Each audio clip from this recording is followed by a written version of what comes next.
আমাদের আজকে জামাই ষষ্ঠী ছিল, বোনের হাজবেন্ড সবাইকে বাসায় দাওয়াত দেওয়া হলো, সবাই ছিল বাসায়। সকাল 10টা থেকে তারা বাসায় ছিল না। রাত 11টার দিক তারা বাসায় ফিরে দেখে বাইরে থেকে হচ্ছে মানে ভিতর থেকে লক করা, তারা বাইরে তালা যেভাবে দিয়ে গেছিল সেভাবে আছে, ভিতর থেকে লক করা। দেন তারা দরজা ভেঙে ঢোকার পর দেখে তাদের সবকিছুই চুরি হয়ে গেছে। আমি দেখাই, মানে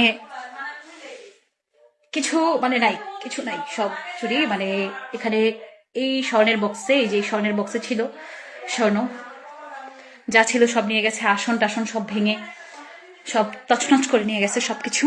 জানি না আসলে আমি বিচার পাবো কিনা, আমরা বিচার পাবো কিনা। বাংলাদেশে আমরা কোন নিরাপত্তায় বাস করি, মানে কিভাবে আমাদের নিরাপত্তা আমাদের মানুষগুলার কিভাবে দিন যাচ্ছে আসলে আমরা নিজেরা বুঝতেছি। আজকে আমার বোনের হাজবেন্ড যখন বাইরে যায়, আমার বোন সারাদিন বাসায় থাকে। এই সিচুয়েশনটা আমার বোনের যদি একা বাসায় থাকতো তার সাথে কি হইতে পারতো আমি জানি না। মানুষের ওপর দিয়ে, জানের ওপর দিয়ে কতটুকু যাইতো আমি জানি না, ভগবান হয়তো কৃপা করছে, জানের উপর দিয়ে যায় নাই। কিন্তু যেটা হয়ে গেছে সেটা আসলে মানার মতো না। মানে আমরা কেউ মানতে পারতেছি না, মনে হচ্ছে একটা দুঃস্বপ্ন দেখতেছি। এখন আমার মনে হচ্ছে এগুলা কিছু হয় নাই। মানে আমি জানি না আমরা আসলে বিচার পাবো কিনা, আমি জানি না যে আসলে আশেপাশের সিসিটিভি দেখে বা থানা থেকে কতটুকু সাহায্য পাবো আমি জানি না। এখন হয়তো বা থানায় গেলে জিডি রাখবে না, এখন বাজে রাত 12টার উপরে, তারা হয়তো বা জিডি রাখবে না, কম্পিউটার দোকানপাট বন্ধ, তারা হয়তো বা কোনো স্টেপ নিবে না, বলবে আগামীকাল সকালে আসেন, বিষয়টা লেন্দি হবে। জানি না কতটুকু সাহায্য পাবো, কিন্তু আমরা অনেক ক্লান্ত। আমরা বাংলাদেশে বসবাস করে আমরা অনেক ক্লান্ত। আমাদের জীবনের কোনো নিরাপত্তা নাই, আমাদের ঘর বাড়ির কোনো নিরাপত্তা নাই।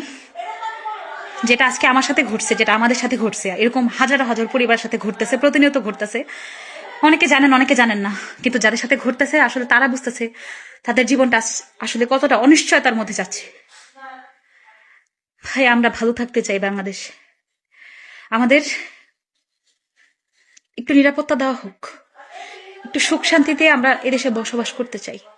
আমি জানি না আমার এই কথাগুলো কতদূর পৌঁছাবে আমি জানি না, তবে আমি আজকে সত্যি আমার আমার মন থেকে আমি ভেঙে পড়ছি। একটা মধ্যবিত্ত ফ্যামিলির যাবতীয় যা সম্পদ থাকে সব যখন শেষ হয়ে যায় তখন তাদের ঘুরে দাঁড়ানোর শক্তি কতটুকু থাকে জানি না।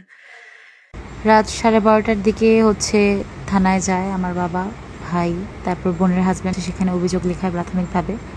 তখন সেখানে দায়িত্বরত অবস্থায় 3 জন